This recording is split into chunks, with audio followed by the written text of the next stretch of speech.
In kuntum tuhibbunallah, kalau kalian itu betul-betul mencintai Allah, fattabi'uni, maka ikutilah aku.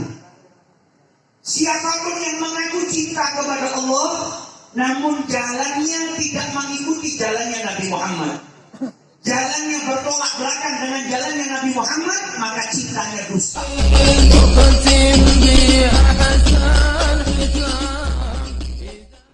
Assalamualaikum warahmatullahi wabarakatuh.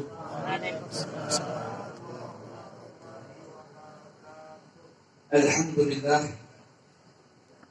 alhamdulillahilladzi hadana lihada wa ma kunna linahtadiya laula an hadana Allah. Subhanaka la ilma lana illa ma 'allamtana innaka antal alimul hakim. Rabbi shrah li sadri wa yassir li amri wahlul 'uqdatam min lisani yafqahu qawli. Allahumma shalli wa sallim ala sayyidina Muhammad bistahi wa birahmatillah adada ma fi ilmillah salatan wa salaman daimain bidawami mulkillah wa ala alihi wa sahbihi ajma'in, amma ba'du. Alhamdulillah, di malam yang penuh berkah ini Allah Subhanahu wa ta'ala mengumpulkan kita di majlis yang insya Allah dihujani berkah oleh Allah Subhanahu wa ta'ala. Semoga hadirnya kita di majlis ini mendapatkan maghfirah dari Allah Subhanahu wa ta'ala, serta tidak keluar dari majlis ini terkecuali kita menjadi orang-orang yang mendapatkan keridhaan dari Allah Subhanahu wa ta'ala. Amin ya rabbal alamin. Alhamdulillah, tak berkumpul kita di majlis ini terkecuali karena kecintaan kita kepada Allah dan Rasulnya. Baru saja kita bersama-sama membaca sejarah hidup manusia yang paling mulia, manusia yang paling istimewa, manusia yang paling sempurna, yaitu junjungan Nabi besar kita Muhammad sallallahu alaihi wasallam. Setiap kali kita membaca sejarah hidup Nabi besar Muhammad sallallahu alaihi wasallam, maka akan bertambah keimanan kita, bertambah rasa cinta kita, dan semakin kita mengenal Nabi besar Muhammad sallallahu alaihi wasallam, maka hati kita semakin mengidolakan beliau. Maka majlis seperti ini adalah sarana untuk kita semakin mengenal Nabi Muhammad, semakin cinta kepada Nabi Muhammad, semakin tahu tentang Nabi Muhammad sallallahu alaihi wasallam, yang itu semua akan menuntun kita untuk berjalan di jalan beliau dan mengikuti jalannya Nabi besar Muhammad sallallahu alaihi wasallam.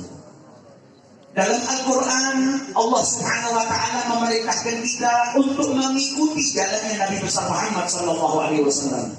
Qul, katakan wahai Muhammad, in kuntum tuhibbunallah, kalau kalian itu betul-betul mencintai Allah, fattabi'uni, maka ikutilah aku.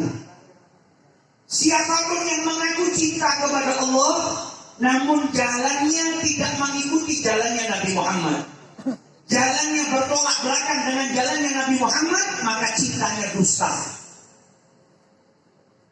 Karena Allah meminta bukti seseorang yang mengaku cinta kepada Allah dengan apa? Meneladani dan mengikuti jalannya Nabi besar Muhammad sallallahu alaihi wasallam.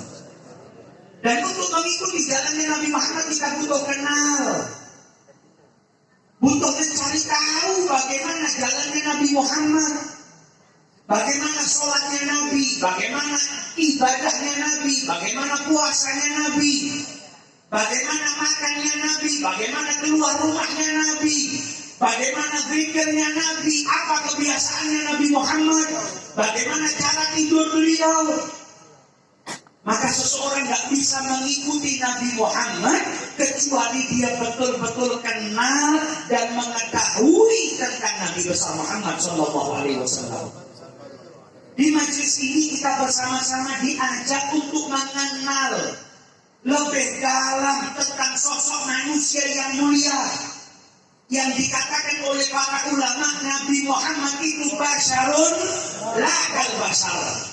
Nabi Muhammad manusia, sebagaimana firman Allah dalam Al-Quran, innama ana basyarun mithlukum.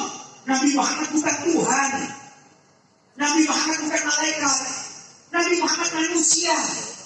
Beliau kadang sakit, beliau sehat, beliau punya istri, beliau punya anak, beliau bahagia. Beliau kadang juga tidur, beristirahat seperti manusia pada umumnya. Akan tapi derajat Nabi Muhammad tidak sama dengan derajat manusia pada umumnya. Dalam ayat tersebut Allah menjelaskan, innama ana basyarun mithlukum, aku itu manusia seperti kalian, akan tetapi apa? Yuha ilayya. Tapi Nabi Muhammad dapat wahyu dari Allah. Itu saja sudah membedakan antara diri beliau dengan manusia pada umumnya. Kalau kita baca syama'ilnya Nabi Muhammad, kita akan temukan betapa banyak keutamaan yang Allah berikan kepada Nabi Muhammad SAW.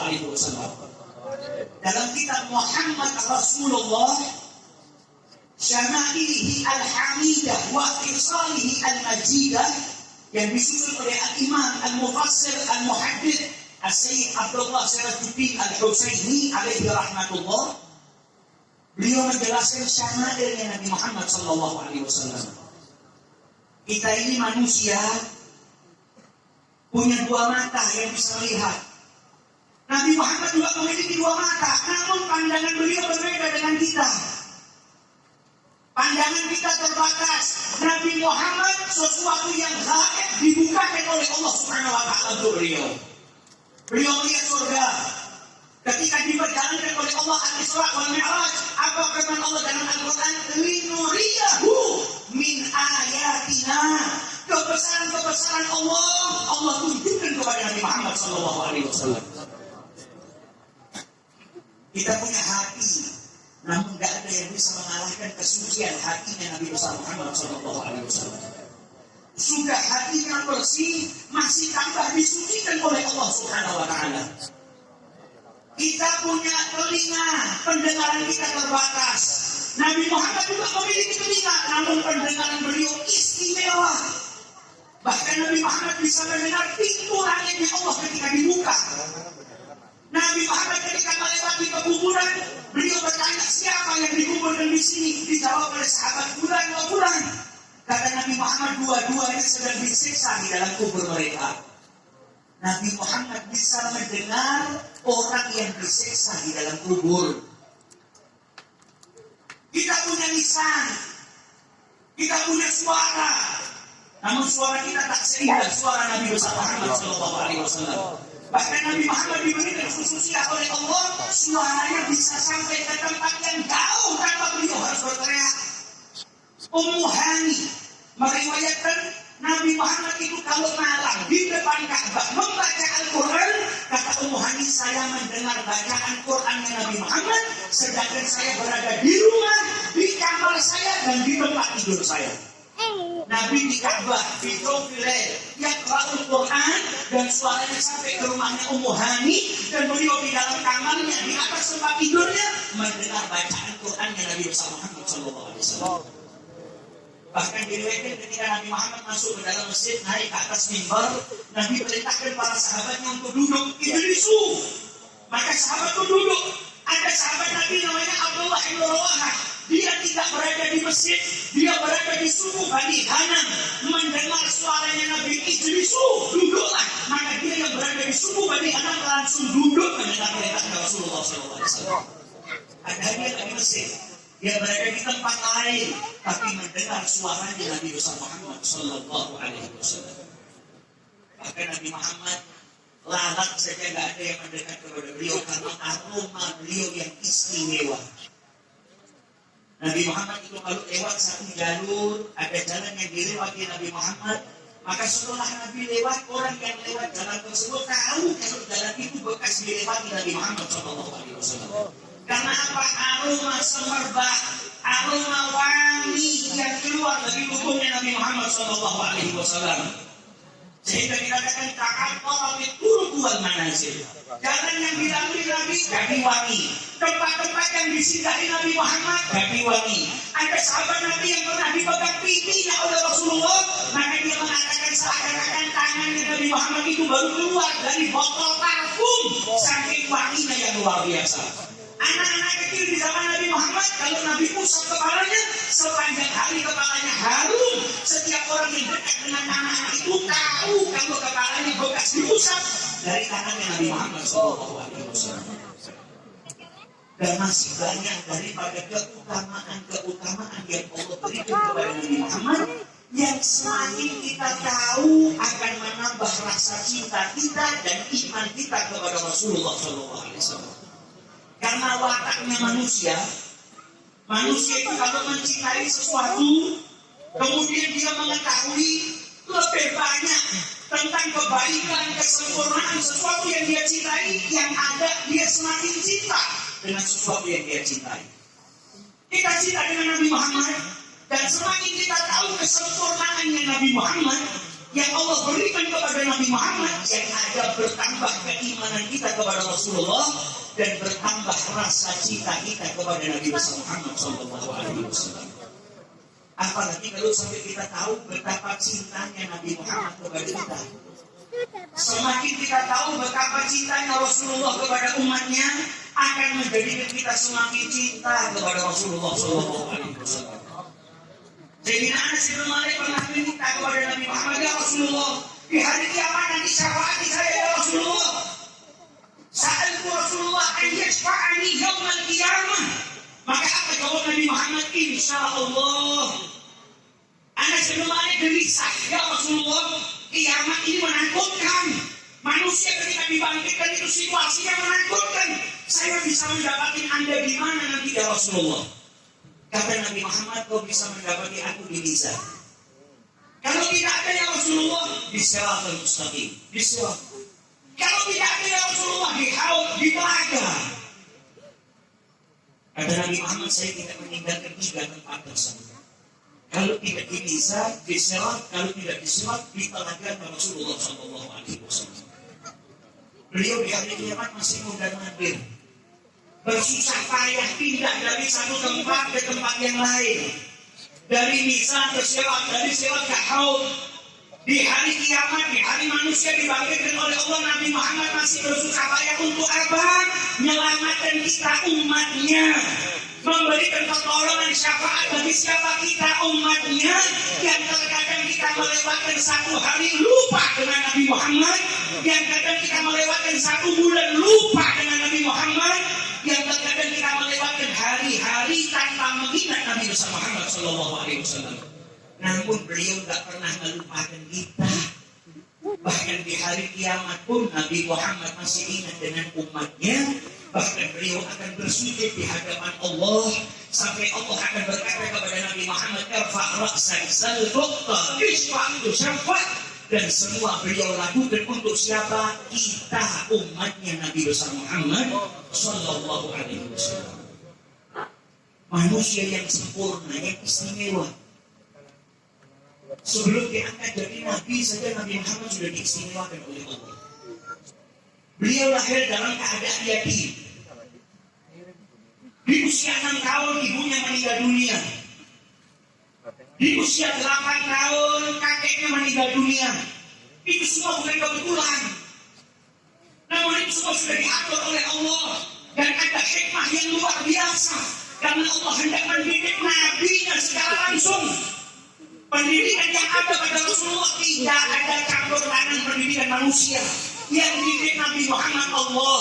Ada bani Rabbi fa ahsana ta'dibi. Yang jaga Nabi Muhammad dari kecil Allah. Dari kecil sudah diperhatikan, dijaga, dididik oleh Allah Subhanahu wa Ta'ala. Kita lihat, jadi kita baca bersama-sama dalam majelis doa setelah mahalul qiyam tadi, bagaimana Halimatus Sa'diyah menceritakan keberkahan yang dia dapat ketika dia mengasuh Nabi besar Muhammad Sallallahu Alaihi Wasallam. Bangsa Arab zaman dahulu kalau punya anak, kemudian kebiasaan mereka susukan anak-anak mereka kepada wanita-wanita lain yang tinggal di pedesaan. Karena pedesaan itu udaranya lebih segar, tidak ada polusi. Dan yang tinggal di pedesaan itu bahasa Arabnya lebih fusha, terjaga. Kadang di perkotaan karena banyak orang asing yang masuk dari negara lain yang masuk, bahasa itu tercampur. Maka orang-orang Mekah kalau punya anak, mereka susukan anak mereka di pedesaan. Halimatus Sa'diyah menceritakan di tahun itu musim kemarau panjang, tanah gersang. Dan Halimatus Sa'diyah seperti wanita-wanita yang lain dari Bani Sa'ad, mereka pergi ke Mekah mencari anak untuk disusui. Tujuannya awal supaya mendapatkan upah imbalan. Setiap wanita datang dari anak untuk disusui dan dia berharap apa? Ma'ruf min ahlihi, mendapatkan kebaikan imbalan dari anak yang dia susui dari orang tuanya. Kata Halimatus Sa'diyah, kami bersama rombongan itu, keledai saya yang paling lemah, keledainya kurus kering, jalannya paling lambat. Untanya Halimatus Sa'diyah yang menjadi bekal selama perjalanan diperah, air susunya tidak keluar. Kata Halimatus Sa'diyah, di malam-malam itu anak kami tidak bisa tidur, nangis setiap hari. Nangis kenapa? Tidak ada air susu yang keluar karena Halimatus Sa'diyah tidak makan, suaminya tidak makan. Sehingga wanita-wanita dari Bani Sa'ad itu sampai di Mekah dan mereka semua sudah dapat anak untuk disusui. Kata Halimatus Sa'diyah, saya ketika masuk ke Mekah, anak-anak yang baru lahir itu sudah dibawa sama wanita-wanita dari kampung saya. Yang tersisa cuma satu anak yatim, namanya Muhammad bin Abdullah bin Abdul Muttalib sallallahu alaihi wasallam. Dan Halimatus Sa'diyah menceritakan teman-teman saya sebelumnya sudah ditawarin untuk nyusuin Nabi Muhammad, tapi mereka semua nolak. Ketika mereka tahu ini anak yatim, karena mereka berharap dapat imbalan dari ayah yang kasih anak. Kalau yatim, dan Halimatus Sa'diyah di hari itu dia kali, tidak dapat sudah. Hanya tersisa satu anak, dan itu adalah Muhammad bin Abdullah. Kata Halimatus Sa'diyah, dia berkata kepada suaminya, saya tidak mau kembali ke desa saya dengan tangan kosong. Saya mau bawa anak ini. Dan suaminya bawa. Maka Halimatus Sa'diyah pun mengambil bayi Nabi besar Muhammad sallallahu alaihi wasallam. Dan beliau menceritakan betapa indahnya Nabi besar Muhammad sallallahu alaihi wasallam yang saat itu badannya dibungkus dengan kain putih, kemudian beralaskan dengan kain berwarna hijau. Kata Halimatus Sa'diyah, saya tidak mau bangunkan, tapi ketika saya pegang dada bayi kecil tadi, maka bayi kecil tadi terbuka matanya dan tersenyum ke arah saya, berkeluar aroma yang sangat wangi. Kemudian kupeluk anak itu. Dalam kitab Al-Mawahib pada dunia disebutkan kata Halimatus Sa'diyah, kemudian saya susui. Disusui Nabi Muhammad, disusui yang sebelah kanan. Maka Nabi pun menyusu. Dan ketika ditindak oleh Halimatus Sa'diyah ke susu yang sebelah kiri, maka Nabi Muhammad menolak. Masih bayi. Dan itu terjadi kata Halimatus Sa'diyah sampai Nabi Muhammad selesai disapi. Tidak mau menyusu di sebelah kiri. Dikatakan sebagian ulama menjelaskan bahwasanya Nabi di usia yang masih bayi sudah diilhami oleh Allah Subhanahu wa Ta'ala bahwa dirinya memiliki saudara sepersusuan yang saat itu juga masih menyusu. Maka Nabi Muhammad masih kecil sudah diajari oleh Allah untuk tidak mengambil haknya orang lain. Tempat nyusu saudaranya beliau tidak mengambil. Masih bayi sudah dijaga, diberi kemuliaan oleh Allah Subhanahu wa Ta'ala. Kata Halimatus Sa'diyah, tiba-tiba otak kami air susunya penuh. Saya minum susu sampai kenyang. Suami saya pun juga demikian. Nabi Muhammad disusui sampai kenyang. Anak saya yang tadinya tiap malam menangis karena lapar, malam itu kenyang, kami tidur dalam keadaan kenyang. Di keesokan hari kami pulang ke desa kami, dan keledai kami yang tadinya paling lambat menjadi keledai yang paling kencang. Sampai sahabat-sahabat saya itu bingung, bukan kayak itu keledai yang tadi kau pakai ketika berangkat dari sana. Ya, kenapa bisa cepat seperti ini? Dia bilang, saya tidak tahu. Pulang ke rumahnya Halimatus Sa'diyah terus. Halimatus Sa'diyah mendapatkan keberkahan yang luar biasa. Sampai suaminya Halimatus Sa'diyah berkata kepada Halimah, laqad akhadti nasmatun mubarakah. Kau telah mengambil seseorang yang diberkahi oleh Allah Subhanahu wa Ta'ala. Karena melihat keberkahan yang berlimpah, ketika mereka membawa Nabi besar Muhammad Sallallahu Alaihi Wasallam. Nabi Muhammad tinggal bersama dengan kami pada Sapi kurang lebih 4 tahun. 2 tahun selesai di Sapi, beliau masih minta kepada Siti Aminah untuk diberikan waktu tambah. Aminah melihat bagaimana cintanya Halimah kepada Rasulullah, maka diberikan izin. Di usia Nabi 4 tahun, maka terjadilah proses pembelahan dada Rasulullah SAW. Kemudian Halimah karena merasa takut, dikembalikan Nabi Muhammad kepada ibunya. Diasuh Nabi Muhammad oleh ibunya. Di usia 6 tahun, ibunya meninggal dunia. Di usia 8 tahun, bapaknya, kakeknya meninggal dunia. Nabi Muhammad dari kecil dapat ujian yang besar dari Allah. Karena di kemudian hari Nabi Muhammad akan menjadi seseorang yang tantangannya luar biasa. Nabi Muhammad itu pertama kali dapat wahyu dari Allah. Jibril turun menemui Nabi Muhammad. Iqra, maka Nabi Qari. Saya bukan orang yang membaca. Iqra, maka Nabi Qari. Sampai malaikat Jibril mengatakan, Iqra bismi rabbikal ladzi khalaq. Khalaqal insana min 'alaq. Nabi Muhammad turun ke rumahnya dalam keadaan ketakutan karena pertama kali beliau melihat sosok malaikat dengan sosok aslinya. Ketika rasa takutnya sudah hilang, Sayyidah Khadijah membawa Nabi Muhammad ke rumah sepupunya Waraqah bin Nawfal. Waraqah menjelaskan kalau yang dijumpai oleh Nabi Muhammad adalah wahyu dari Allah. Malaikat yang membawa wahyu yang juga dulu menjumpai Nabi Musa alaihissalam. Apa kata Waraqah bin Nawfal? Ya laitani kuntu jata'an. Andai saja saya ini masih muda. Andai saja saya ini masih kuat. In yukhrijuka qaumuk, di saat kaummu mengusir dirimu. Jadi Nabi Muhammad dari pertama kali menerima wahyu sudah tahu tantangan ke depan berat. Kehidupannya berubah. Sampai pada suatu saat beliau akan diusir oleh kaumnya sendiri. Waraqah bin Nawfal berkata, andai saja saya masih kuat ketika kaummu mengusir dirimu. Nanti sampai bertanya, awal mukhrijiyahum, apakah kaumku itu akan mengusir saya? Kata Waraqah, iya. Tak seorang pun yang datang sebagaimana yang datang kepada dirimu, kecuali dia akan dimusuhi. Berubah kehidupannya Nabi. Dakwah secara sembunyi-sembunyi. Bukan karena Nabi Muhammad takut, tapi karena perintahnya Allah, dakwahnya secara sembunyi-sembunyi. Sampai akhirnya 3 tahun lamanya turun perintah Allah, fasda' bima tu'mar wa a'rid 'anil musyrikin. Dakwahlah Nabi secara terang-terangan, tantangannya semakin besar. Setiap hari beliau mendapatkan cacian. Setiap hari beliau mendapatkan makian. Keluar dari rumahnya, orang-orang kafir Quraisy melempari Nabi Muhammad dengan tanah. Sehingga kalau Nabi keluar pulang ke rumahnya, putri beliau membersihkan kepala beliau sambil menangis. Karena lihat ayahnya dihinakan oleh kaumnya sendiri. Nabi sholat di depan Ka'bah, datang pembesar Quraisy namanya Uqbah bin Abi Mu'ayth, dicekek Nabi Muhammad Sallallahu Alaihi Wasallam. Fakhanakahu khankan syadidan. Bahkan orang yang sangat memusuhi Nabi Muhammad, paman beliau sendiri Abu Lahab. Abu Lahab ini musuhi Nabi Muhammad luar biasa. Sebelum Nabi diangkat oleh Allah menjadi Rasul, putri Nabi yang bernama Zainab, putri Nabi yang bernama Ruqayyah dan Ummu Kulthum menikah dengan 2 putranya Abu Lahab. Putranya Abu Lahab yang namanya Utbah dan Utaibah itu menantunya Nabi Muhammad. Ketika Nabi diangkat menjadi Rasul, saking bencinya Abu Lahab kepada Rasulullah, maka Abu Lahab perintahkan Utbah dan Utaibah untuk menceraikan kedua putrinya Nabi Muhammad SAW. Bahkan ketika putra Nabi Muhammad yang bernama Abdullah meninggal dunia, maka Abu Lahab ini bahagia luar biasa. Padahal yang meninggal jatuhnya cucunya. Ini keponakannya punya anak meninggal, dia justru bahagia. Bahkan dia memberikan kabar gembira kepada orang-orang Quraisy. Kabar gembira, Muhammad Abdar. Muhammad tak punya keturunan, anak lakinya meninggal.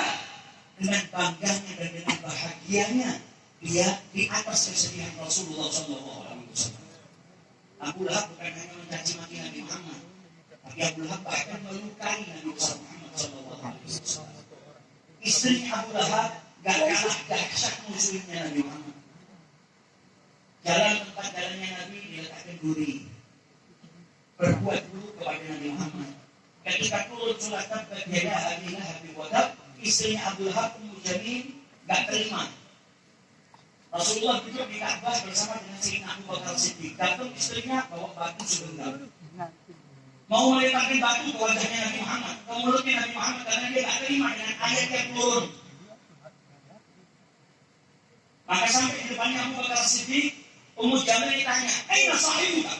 Mana sahabatmu Muhammad? Dia tidak terima. Kata dia, kalau saya dapat, saya akan lempar batu di mulutnya. Abu Bakar Siddiq bingung, Nabi Muhammad dari sebelahnya. Setelah Ummu Jamil pergi, ditanya, "Ya Rasulullah, aku di sebelah saya dan wanita itu bertanya di mana dirinya?" Kata Nabi Muhammad, penglihatannya, pandangannya ditutup oleh Allah Subhanahu wa Ta'ala. Dia berniat untuk mencelakai Nabi Muhammad, untuk menghinakan Nabi Muhammad, namun pandangannya ditutup oleh Allah Subhanahu wa Ta'ala. Ujian demi ujian dialami oleh Nabi besar Muhammad Sallallahu Alaihi Wasallam, tak lain supaya apa? Islam sampai ke zaman kita. Hidupnya kita malam hari ini kita bisa baca sejarah hidupnya Nabi Muhammad, itu semua berkat perjuangan mulianya Nabi Muhammad SAW. Beliau gak kenal lelah, beliau gak kenal capek, rintangannya besar seperti apa pun tak dijalani oleh Nabi Muhammad agar apa? Tidak ada satu rumah kecuali mengenal Allah Subhanahu wa Ta'ala. Agar Islam tersebar luas, agar Islam sampai ke zaman kita sekarang dan sampai yaumil qiyamah. Maka gak pantas kita sebagai umatnya Nabi Muhammad gak kenal sama Nabi kita. Gak pantas kita ngaku umatnya Nabi Muhammad kalau kita gak cinta kepada beliau. Duduknya kita di majelis ini supaya kita tambah kenal, tambah cinta, tambah mengidolakan. Karena orang itu kalau sudah mengidolakan seseorang, dia akan mengikuti jalannya, tidak tanduknya orang yang dia idolakan. Kalau yang kita idolakan Nabi Muhammad, maka insya Allah yang kita ikuti adalah Nabi besar kita Muhammad Sallallahu Alaihi Wasallam. Maka kalau mau cari pemimpin, jangan cari selain Nabi Muhammad. Nabi Muhammad itu komplit. Ada pemimpin, kepingin mencontoh bagaimana pemimpin yang bisa jadi suri tauladan dari contoh Nabi Muhammad. Ada panglima perang, kepingin punya idola atau suri tauladan. Nabi Muhammad itu ahli dan beliau panglima perang juga. Ada peniaga, kepingin punya suri tauladan. Nabi Muhammad adalah peniaga yang sangat amanah, peniaga yang sukses. Ingin jadi ahli ibadah, Nabi Muhammad sebaik-baik ahli ibadah. Ingin niru siapapun, apapun profesi kita, maka yang kita jadikan panutan adalah Nabi Muhammad SAW.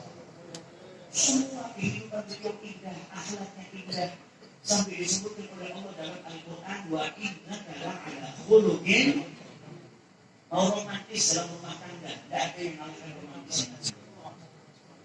Sayyidah Aisyah meriwayatkan ketika saya di dalam safar bersama dengan Rasulullah, di tengah-tengah jalan Nabi Muhammad berkata kepada para sahabatnya, "Taqaddamu, kalian jalan lebih dahulu." Sahabat-sahabatnya jalan yang sepi, tinggal Rasulullah sama Sayyidah Aisyah.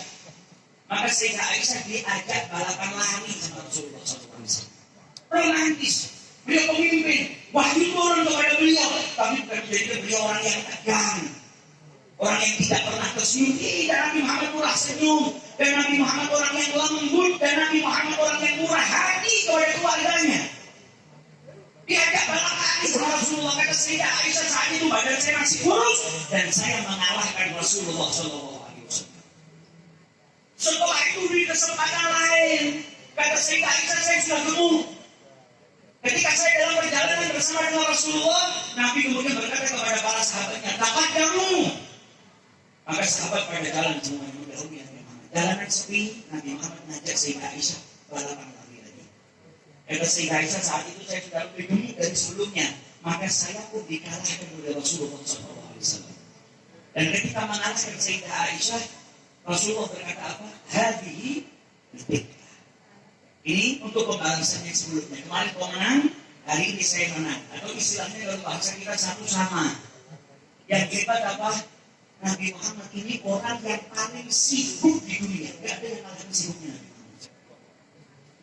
Pejabat sesibuk apapun, peniaga sesibuk apapun, kadang momentum bersama istrinya 2 bulan sebelumnya atau 3 bulan sebelumnya lupa.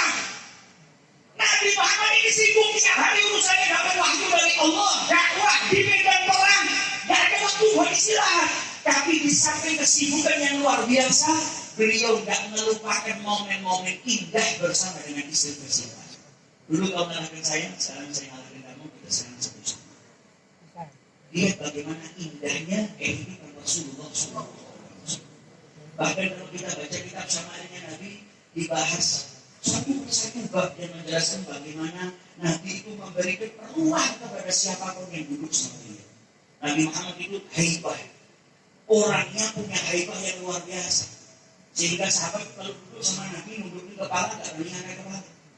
Kalau bukan karena Nabi yang yubadir fil kalam, Nabi yang memulai ngomong dulu, gak ada yang berani ngomong sama Rasulullah. Karena apa? Haibah.